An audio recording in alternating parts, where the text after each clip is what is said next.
नमस्कार, आप देख रहे हैं लोकमंच और मैं हूं आपके साथ वैष्णवी शर्मा। यूपी के बुलंदशहर के कस्बा सिकंदराबाद के औद्योगिक क्षेत्र के गांव अंधेल में एक मिट्टी से बने जर्जर मकान गिरने से 5 साल के मासूम की दबकर मौत हो गई। आपको बता दें कि मिट्टी से बने मकान में परिवार सो रहा था, जहां सुबह 4 बजे के करीब छत की कड़ी टूटने से मकान की छत भरभरा कर गिर गई।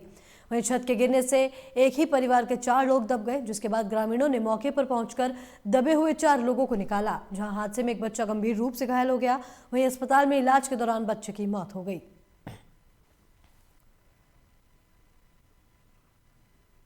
आपको बता दें, खबर बुलंदशहर से है, जहां बताया जा रहा है कि छत गिरने से बड़ा हादसा हो गया है।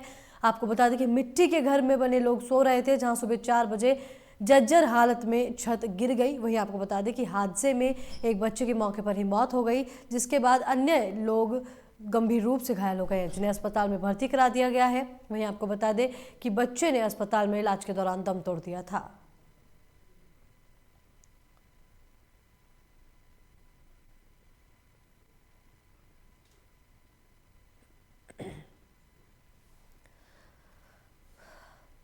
बुलंदशहर की ये खबर बता रहे हैं, जहां आपको बता दें कि सिकंदराबाद के औद्योगिक क्षेत्र के गांव अंधेल में एक मिट्टी से बने जर्जर मकान गिरने से 5 साल के मासूम की दबकर मौत हो गई है।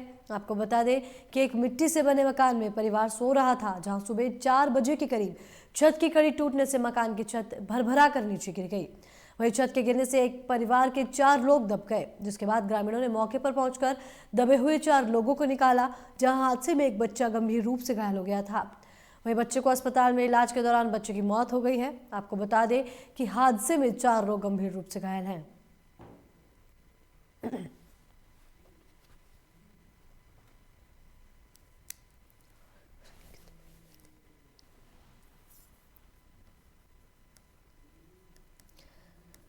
वहीं इस खबर पर ज्यादा जानकारी के लिए बुलंदशहर से हमारे संवाददाता संजीव हमारे साथ फोन लाइन पे जुड़ गए हैं। जी संजीव, बताया जा रहा है कि छत गिरने से बच्चे की मौत हो गई, क्या कुछ पूरा मामला है? तो वैसे भी आपको बता दूं कि मामला सिकंदराबाद के औद्योगिक क्षेत्र गांव अधेल का है, जहां सुबह 4 बजे के लगभग एक मकान की छत गिर गई, जिसमें एक ही परिवार के 4 लोग दब गए और उसमें एक बच्चे की अस्पताल ले जाते समय बच्चे की मौत हो गई। 5 वर्षीय बच्चा था, चूंकि जो छत थी वो कच्चा मकान बना हुआ था और उसके ऊपर बल्ली से मकान बना हुआ था, वो टूटने से छत गिर गई। जी संजीव, मामले को लेकर पुलिस का कोई अधिकारी या वैसे कोई अधिकारी मौके पर पहुंचा है क्या? जी, पुलिस के एसडीएम सिकंदराबाद मौके पर पहुंचे हैं और सरकार की तरफ से जो मुआवजे देने की बात कही जा रही है, क्योंकि ये परिवार मजदूरी का कार्य करता था। जी संजीव, इस खबर पर तमाम जानकारी के लिए बहुत बहुत शुक्रिया।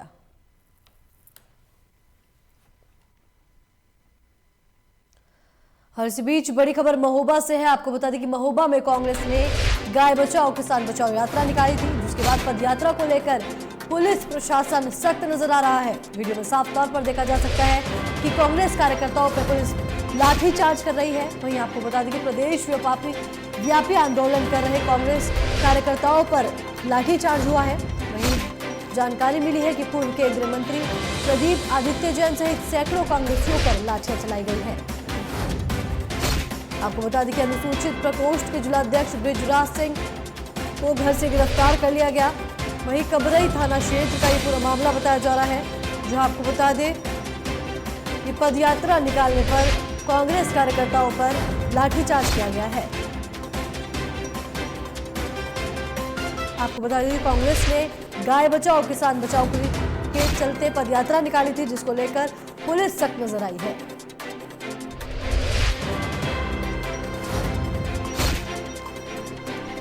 इस वक्त की बड़ी और अहम जानकारी आपको महोबा से दे रहे हैं।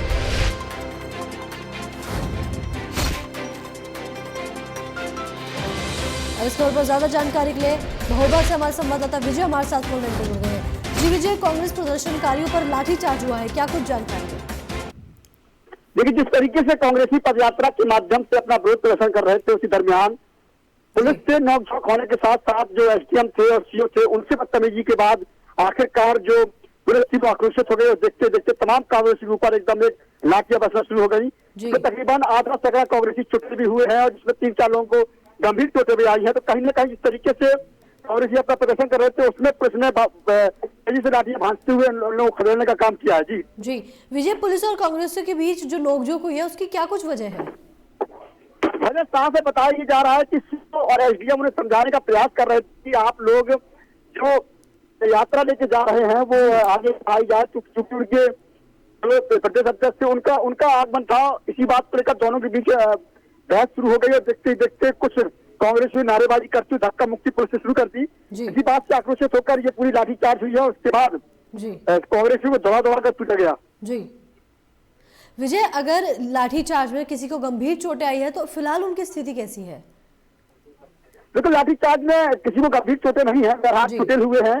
केंद्रीय मंत्री प्रतिभा जैन को भी चोटें बताई जा रही है। तो कहीं ना कहीं कांग्रेसी को जिस तरीके से लाठीचार्ज हुई है उसको लेकर भी कांग्रेसी को खासी नाराजगी है। तकरीबन 1 सैकड़ा कांग्रेसी अभी भी पुलिस की हिरासत में है और SC/ST के जो जिला अध्यक्ष है ब्रजराज सिंह, उन्हें भी गिरफ्तार कर लिया गया है। जी विजय, इस खबर पर तमाम जानकारी के लिए बहुत बहुत शुक्रिया।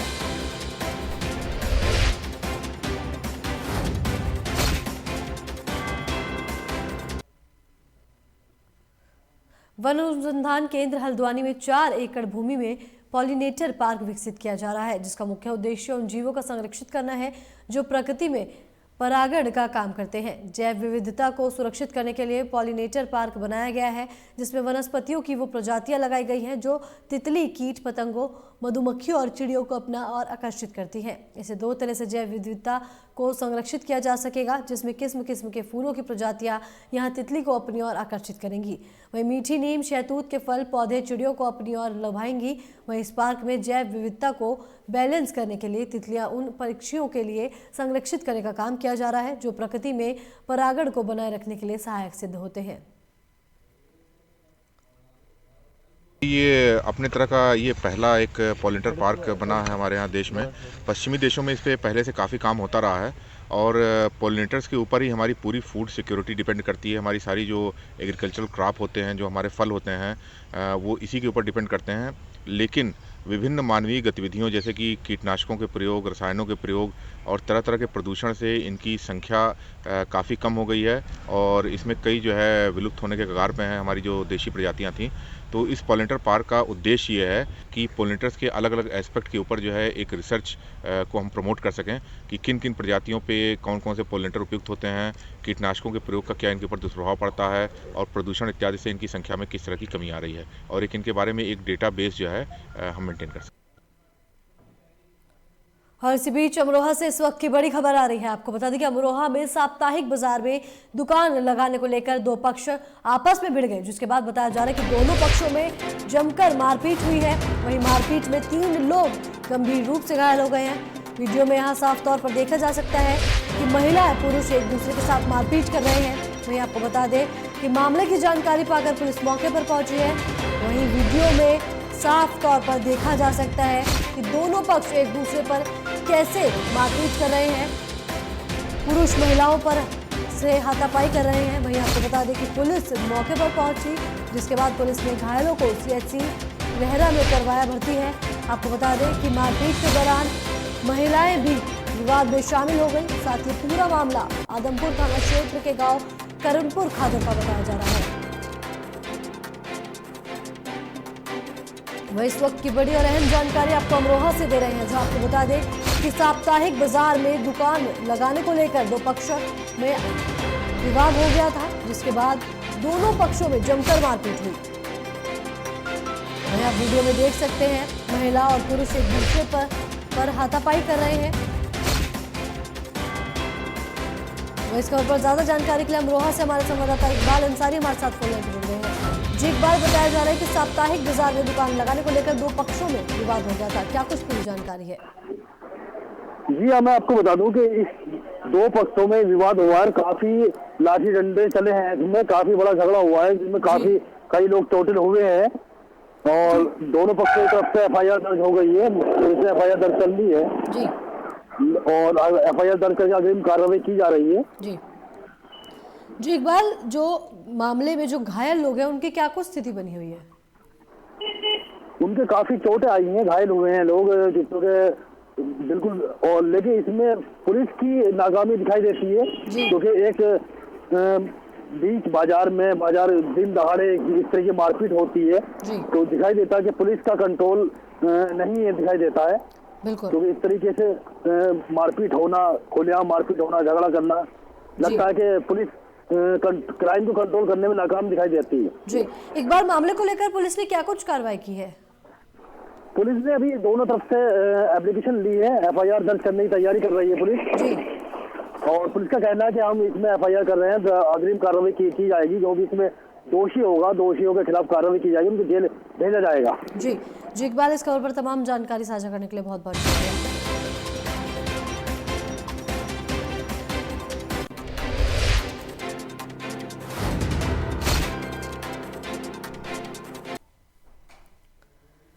लखनऊ में पुलिस कमिश्नर DK ठाकुर ने नए साल के मौके पर व्यवस्थाओं को लेकर लोकमंच पर खास बातचीत की है। उन्होंने नए साल पर पार्टियों को लेकर जारी गाइडलाइंस के बारे में जानकारी दी और बताया कि पार्टी करने पर परमिशन लेनी होगी और कोरोना गाइडलाइन का सख्त पालन करना होगा। साथ ही बताया कि लखनऊ में 200 CCTV कैमरे लगाए जा रहे हैं। वहीं चिन्हित चौराहों पर महिला सुरक्षा को लेकर अहम फैसला लिया गया है। साथ ही शराब पीते हुए पकड़े जाने पर कार्रवाई की जाएगी। किस तरह की कानून व्यवस्था होगी, हमारे साथ इस समय लखनऊ के कमिश्नर DK ठाकुर मौजूद है, ये जानते हैं। सर, किस तरह की कानून व्यवस्था रहेगी? देखिए, नए साल के अवसर पर जो भी पर्व होते हैं, त्यौहार होते हैं, फंक्शन होते हैं, पार्टीज होती हैं, उनको देख करके पर्याप्त पुलिस प्रबंध किए जा रहे हैं। उन पुलिस प्रबंधों के अलावा जो राज्य शासन के द्वारा जो निर्देश जारी किए गए हैं, जो हमारे द्वारा भी निर्देश निर्गत किए गए हैं, उनमें ये है खास कर कि आप कहीं भी पार्टी करें, कहीं फंक्शन करें तो हमसे परमिशन लेके ही करेंगे। उन परमिशन में उन सारी शर्तों का उल्लेख होगा कि आप पार्टी में किन किन सतर्कताओं का ध्यान रखेंगे, कितनी भीड़ होगी, क्या होगी, नहीं होगी। और इन सारी पार्टीज में, फंक्शंस में जो कोविड प्रोटोकॉल है, सोशल डिस्टेंसिंग का, मास्क वेयरिंग का, इन सब का पालन करना अनिवार्य होगा। सर, महिलाओं का मुद्दा भी एक अहम है, तो महिलाओं के लिए किस तरह की सुरक्षा व्यवस्था की जाएगी कानून में? महिलाओं की सुरक्षा व्यवस्था माननीय मुख्यमंत्री के शासन की प्राथमिकताओं में से है। उसके लिए आपने देखा मिशन शक्ति कार्यक्रम प्रारंभ किया गया है, मिशन शक्ति चल रहा है। थानों में महिला हेल्प डेस्क की स्थापना की गई है। पूरे शहर में पिंक बूथ बनाए जा रहे हैं, पिंक स्कूटी चलाए जा रहे हैं, पिंक पेट्रोल चलाए जा रहे हैं। इन सारी व्यवस्थाओं के माध्यम से महिलाओं की सुरक्षा को सुनिश्चित करने का प्रयास किया जा रहा है। लखनऊ में कुछ कैमरे भी लगाए, कहाँ चिन्हित होकर लगेंगे सर? अभी ऐसे 200 स्पॉट चिन्हित किए जा रहे हैं जो हॉट स्पॉट हैं, जहाँ पर ज़्यादा संभावना रहती है या पूर्व में विगत में महिलाओं के साथ, लड़कियों के साथ छेड़खानी या अन्य घटनाएं हुई हैं। ऐसे स्थानों को आइडेंटिफाई करके उन स्थानों पर, ऐसे 200 स्थानों पर कैमरे लगाए जाएंगे। ठीक, तो हमारे साथ थे लखनऊ के कमिश्नर, जिनका साफ तौर से कहना है कि आपको अगर नए साल पे पार्टी करनी है तो लखनऊ कमिश्नरेट से परमिशन लेनी पड़ेगी और कुछ ही लोगों की परमिशन अलाउ है, जिसमें आपको मिलेगी। लखनऊ से निखिल रस्तोगी, लोकमंच न्यूज़। और इसी बीच बांदा से इस वक्त की बड़ी खबर आ रही है। आपको बता दें कि बांदा में शीतकालीन सत्र का पहला औचक निरीक्षण SP सिद्धार्थ शंकर मीणा ने थानों का किया है। आपको बता दें कि SP सिद्धार्थ शंकर मीणा ने थानों का निरीक्षण किया, जिसके बाद गश्त, पहरा और पिकेट का जायजा लिया उन्होंने। साथ ही आपको बता दें कि अधिकारियों और पुलिस कर्मियों को सख्त आदेश दिए गए हैं। आपको बता दें कि नए साल को लेकर SP ने अधिकारियों और पुलिस कर्मियों को आदेश दिए हैं। वहीं बताया जा रहा है कि जसपुरा, चिल्ला पैलानी और तिलवारी थाने का ये निरीक्षण किया गया है। इस वक्त की बड़ी और अहम जानकारी आपको बांदा से दे रहे हैं, जहां शीतकालीन सत्र का पहला औचक निरीक्षण किया गया है। वहीं आपको बता दें कि SP सिद्धार्थ शंकर मीणा ने थानों का निरीक्षण किया, साथ ही गश्त, पहरा और पिकेट का उन्होंने जायजा भी लिया मौके पर पहुंचकर। साथ ही आपको बता दें कि अधिकारियों और पुलिसकर्मियों को सख्त आदेश दिए गए हैं।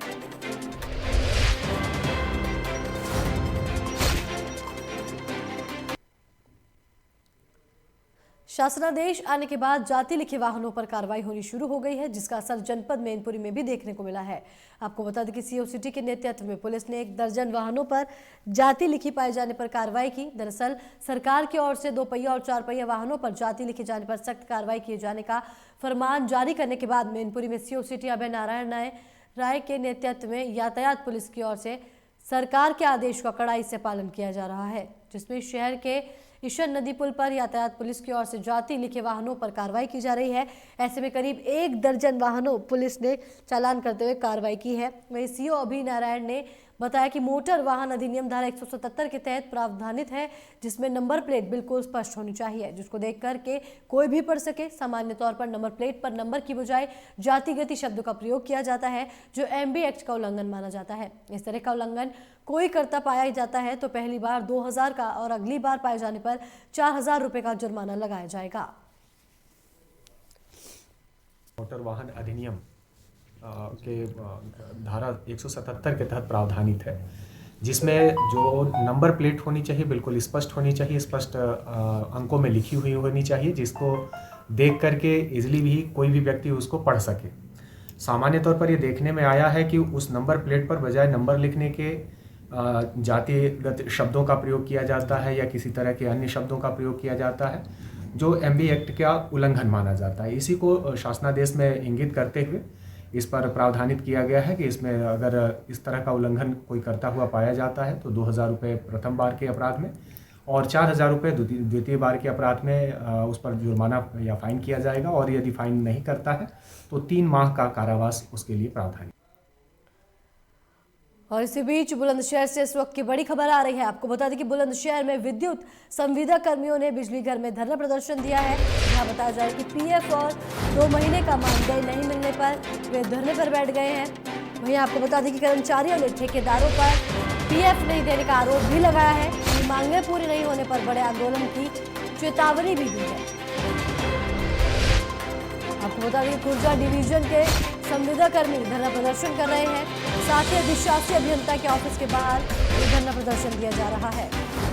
इस वक्त की बड़ी और अहम जानकारी आपको बुलंदशहर से दे रहे हैं, जहां विद्युत संविदा कर्मियों ने बिजली घर में धरना प्रदर्शन किया है। आपको बता दें कि पीएफ और 2 महीने का मानदेय नहीं मिलने पर यह धरना प्रदर्शन किया गया है। साथ ही कर्मचारियों ने ठेकेदारों पर पीएफ नहीं देने का आरोप भी लगाया है।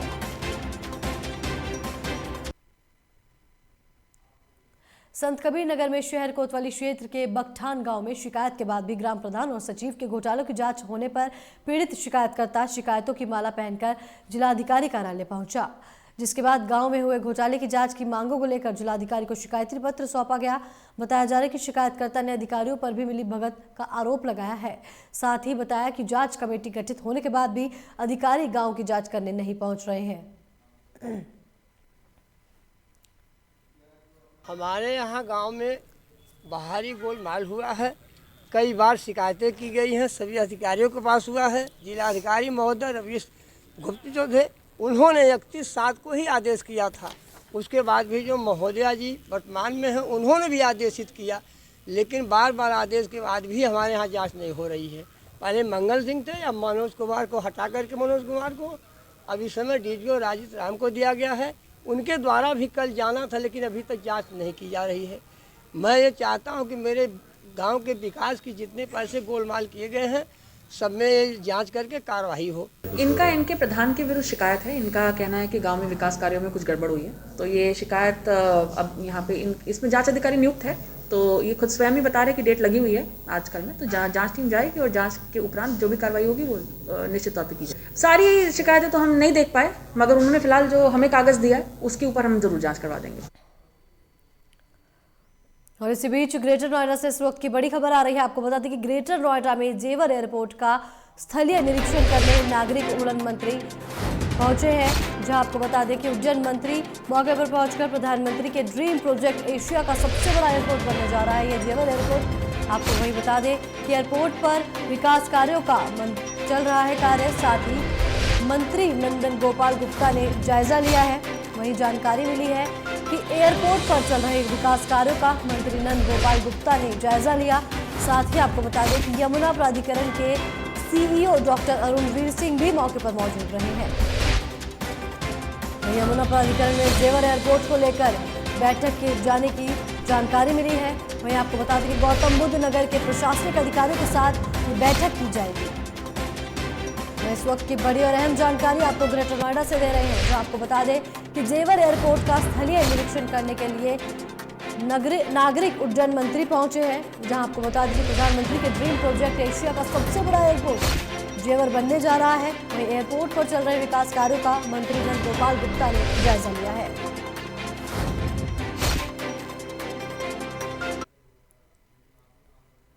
पंजाब संगरूरपुर से आम आदमी पार्टी के सांसद और मशहूर Punjabi actor Bhagwant mean there शाम को गदरपुर आम आदमी पार्टी कार्यालय पहुंचे, जहां कार्यकर्ताओं ने फूल पहनाकर उनका स्वागत किया।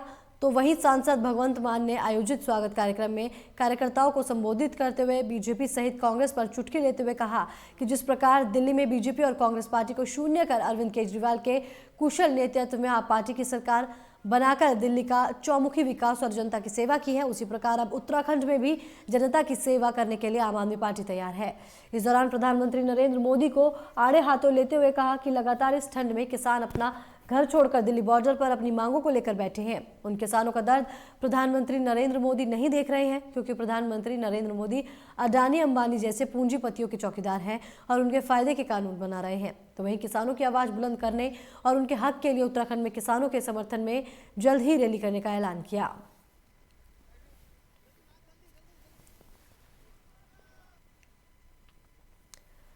और इसी बीच कासगंज से इस वक्त की बड़ी खबर आ रही है, जहां कासगंज में तेज रफ्तार का कैंटर देखने को मिला है। आपको बता दें कि एक पिकअप और रोडवेज बस में जोरदार टक्कर हो गई, जिसके बाद हादसे में 2 लोगों की मौत हो गई, साथ ही 17 लोग गंभीर रूप से घायल हो गए। वहीं गंगा जी स्नान कर वापस लौट रहे थे सभी श्रद्धालु, जहां मौके पर पहुंची पुलिस ने घायलों को सीएचसी में भर्ती करा दिया है। साथ ही पुलिस ने दोनों मृतकों के शव को पोस्टमार्टम के लिए भेज दिया है। वहीं आपको बता दें कि जिलाधिकारी ने अस्पताल में जाकर घायलों का जायजा लिया है।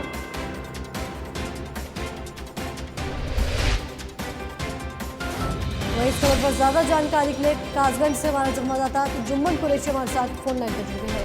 जी जुम्मन, बताया जा रहा है कि पिकअप और रोडवेज बस में जोरदार भिड़ंत हो गई थी, क्या कुछ पूरा मामला है? जी मैं आपको बता दूं, कासगंज जनपद के सोड़ा थाना क्षेत्र के गांव मल्ला नगर में सभी भी पिकअप और रोडवेज में भीषण भिड़ंत हुई है, जिसमें 2 लोगों की मौके पर मौत हो गई, 17 लोग घायल हो गए। बताया जा रहा है ये लोग गंगा जी स्नान कर रोडवेज बस में सवार होकर वापस लौट रहे थे। सभी श्रद्धालु सभी सोड़ा थाना क्षेत्र के गांव मल्ला नगर के समीप रोडवेज बस और पिकअप में जोरदार भिड़ंत हो गई, इसमें 2 लोगों की मौके पर ही मौत हो गई, 17 लोग घायल हो गए। घायलों को पुलिस ने इलाज के लिए अस्पताल ले जाया। वहीं सूचना पाकर पहुंचे जिलाधिकारी ने अस्पताल में जाकर घायलों का हालचाल भी पूछा और बताया जा रहा है कि सभी ये मैनपुरी थाना जनपद मैनपुरी के थाना बरनाहल क्षेत्र के रहने वाले बताए जा रहे हैं, सभी घायल और मृतक। जी जुम्मन, इस खबर पर तमाम जानकारी के लिए बहुत बहुत शुक्रिया।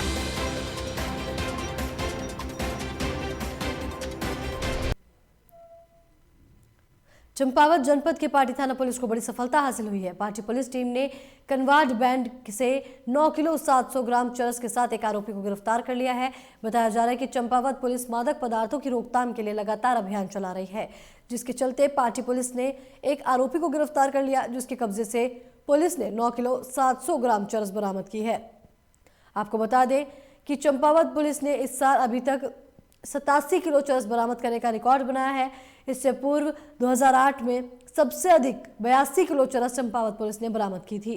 चंपावत पुलिस अधीक्षक का कहना है कि पकड़े गए आरोपी ने पूछताछ में बताया है कि वे इस चरस को नैनीताल, दिल्ली सहित अन्य बड़े शहरों में बेचने के लिए जा रहा था। वहीं साथ ही बताया कि चरस कुछ मात्रा में आरोपी ने खुद बनाई थी और कुछ अपने गाँव में खरीद कर दिल्ली बेचने जा रहा था, जिसके बाद फिलहाल आरोपी के खिलाफ पुलिस ने मुकदमा दर्ज कर जेल भेज दिया है। चंपावत पुलिस के द्वारा थाना पार्टी क्षेत्र से एक अभियुक्त को गिरफ्तार किया गया है, जिसके कब्जे से कुल 9 किलो 700 ग्राम चरस बरामद की गई है। चरस बरामदगी में चंपावत पुलिस के द्वारा इस वर्ष सबसे ज्यादा पिछले वर्षों की अपेक्षा चरस की बरामदगी की गई है। कुल चंपावत पुलिस के द्वारा 87 किलो 500 ग्राम चरस अभी तक बरामद की गई है।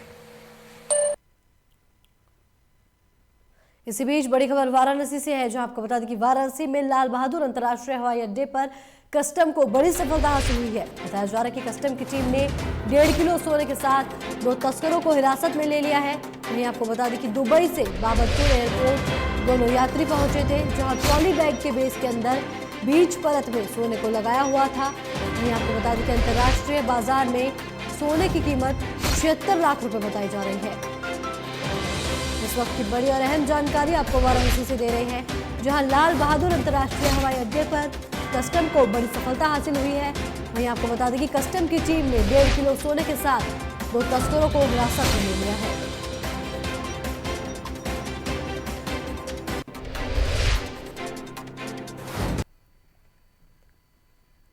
पंखुड़िया सांस्कृतिक पर्यावरण दिव्यांग कल्याण संस्था के 10 साल पूरे होने पर राज्य स्तरीय मिस एंड मिसेज प्रतियोगिता का आयोजन किया गया, जिसमें उत्तराखंड सहित दिल्ली और लखनऊ के प्रतिभागियों ने भी हिस्सा लिया और साथ ही सांस्कृतिक कार्यक्रम आयोजित किए गए।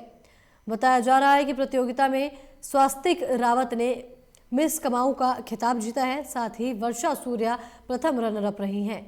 तो वहीं विदिशा भारद्वाज ने दूसरे स्थान प्राप्त किया है। साथ ही इस दौरान हल्दू चौड़ चौकी इंचार्ज अजेंद्र प्रसाद ने भी अपने गीतों से समा बांधा।